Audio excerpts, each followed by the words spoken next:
So he said, leaning forward and whispering all intimate-like, while I was trying to listen to the speaker, he said, "Wanna grab some coffee afterward?" Like a total come on. I mean, I never met the guy.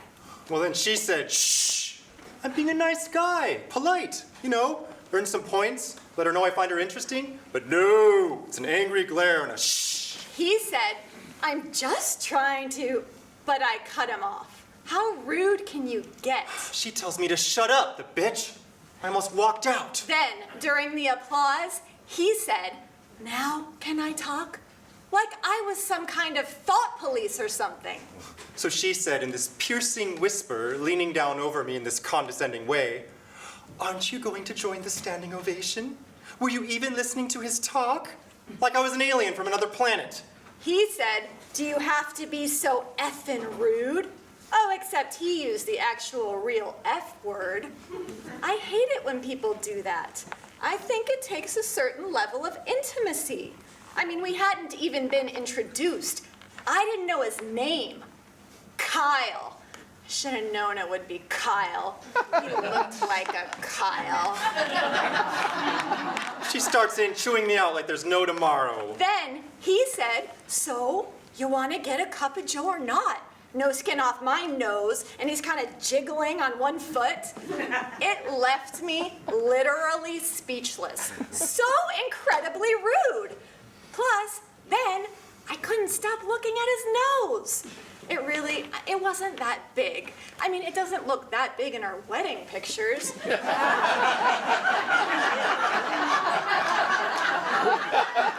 right then, right there, his nose started looking bigger and redder and oilier.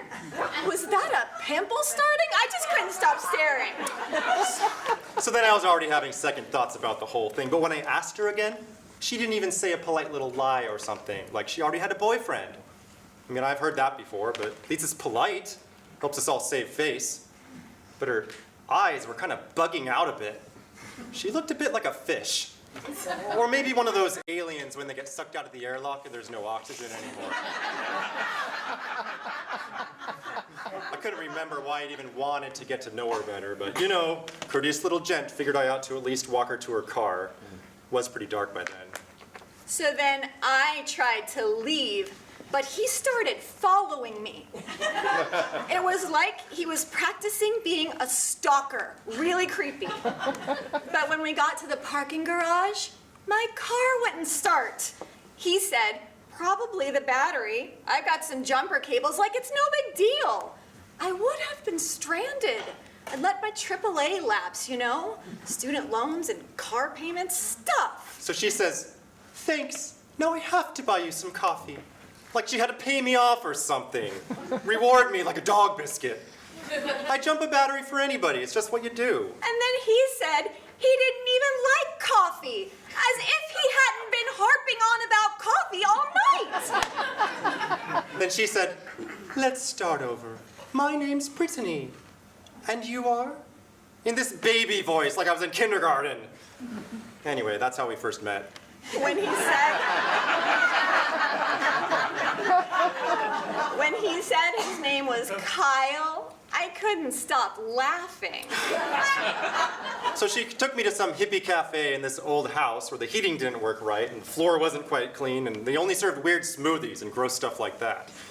And she said, "I insist on driving," as if she didn't have a battery that was bent on suicide. So afterwards, of course, her car wouldn't start. Again. He said, "Let's walk. I've got a winch." I think he was wearing one of those early model Fitbits, or maybe, like a pedometer thingy. She was like, "Walk?" She was winded within a block. So disgusting.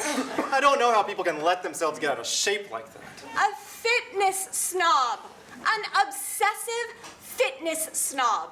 Charts, graphs. I have no idea how I ended up with a fitness snob. I should have paid attention. And that third clue should have been when he asked me to go for a run as our second date. I was so pathetic, so eager to please. I hate remembering that about myself. She said yes to a run around the lake. can't remember why I thought that was such a good idea. He could even talk while he was running. Oh my gosh! She's like, gasp, gasp, pant, pant. Are you making me into a fucking project? At least I found out she could swear. Though of course it's hard to swear properly when you're gasping and sweating like a piglet. He said, let's do a marathon together. A marathon is 26 miles. Oh, actually, no, there's a decimal. So technically speaking, it's 26.2 miles. I mean, who knew? She's like all bright-eyed.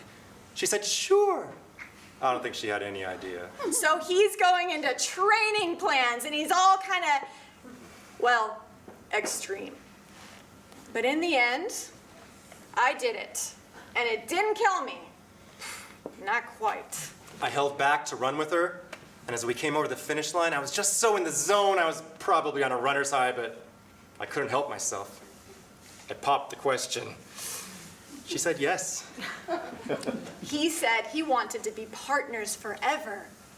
He didn't mention a finish line. At least I'm pretty sure it was yes. She was pretty out of breath.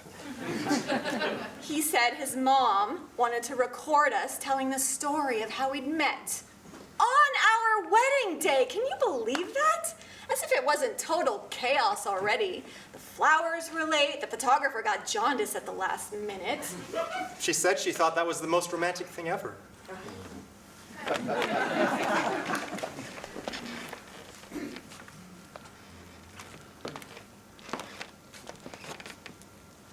Here, let me help, darling. Okay, I think it's going. Mom, this one's for you. How we met. Okay, so, hi, Mom. We were both at this talk, this lecture. It was at the conference center downtown. Right, and I'm all involved listening to the speaker. I'd had my tickets for months, ever since they'd announced. And I start getting a little distracted by this cute guy next to me. I notice him, and he notices me, and I notice him noticing me. Our glances keep meeting. It was so romantic, like our planets were aligned or something. Anyway, he said, you know, leaning forward and whispering, sort of quiet and intimate, he said, want to go out for coffee afterward? Then she said, shh. I mean, the author guy was still talking, but she smiled and moved closer to me.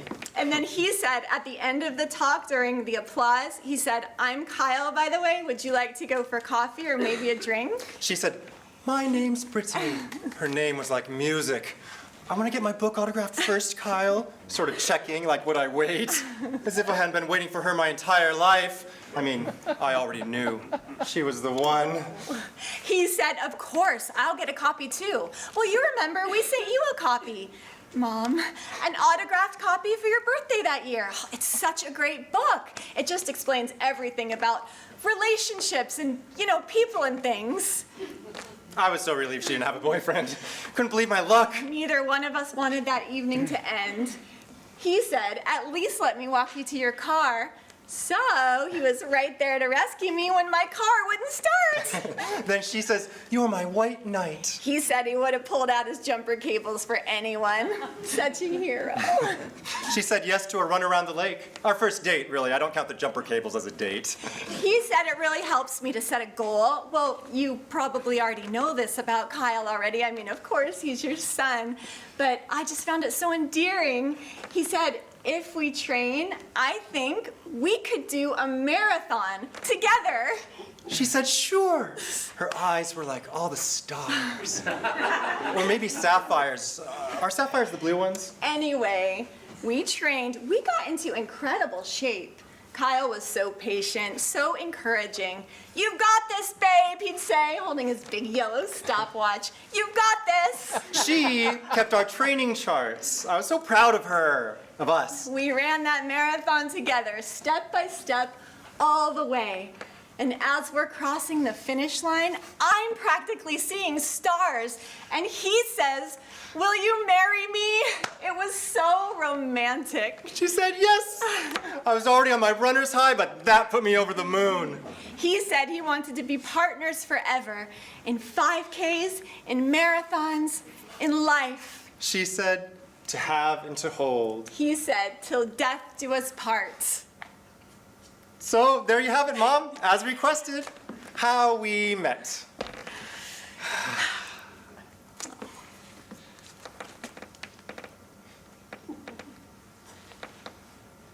Wow. You still send me out of this world. Should we have gotten that on camera too? Darling, this is the happiest day of my life. I love Mom, of course. She gave me life and, the breastfeeding and all that. But I can't imagine we'd ever need a silly little recording like that to remember finding each other. You were so cute that night at the book talk, so shy. If you hadn't have asked me out for coffee, I would have asked you. It was the first time I'd ever done anything like that, but you just blew me away. So sweet, sincere, concentrating so hard on that lecture, taking your little notes and everything. Well, taking notes really helps me listen. And you were trying to distract me, whispering while the speaker was talking. So irritating. You said,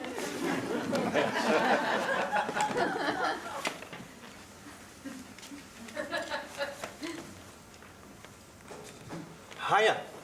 Hey, wanna go out for coffee afterwards? shh. I mean, sure. But let's wait till it's over.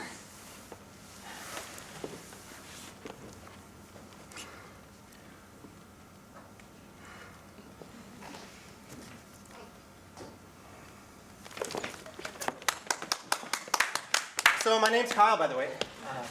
You want to go for coffee or something? Brittany, let's get my book autograph first. You sure? They're lining up already. Oh, well, I just adore John Gray. You know he's a counselor, too. He saves people's marriages. Never heard of him? Men are from Mars, women are from Venus. I hope you... My mom got me my ticket. I think she hopes I'll meet someone that I could bring home, I mean. Or she means. Don't worry. It's okay, I'm just gonna get in line. Hey, you a runner? Oh, yeah, sure. Sometimes, just for fun.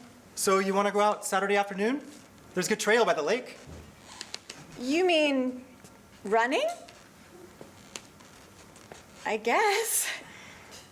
You can practice your Martian. What can it hurt? Sure. That sounds awesome.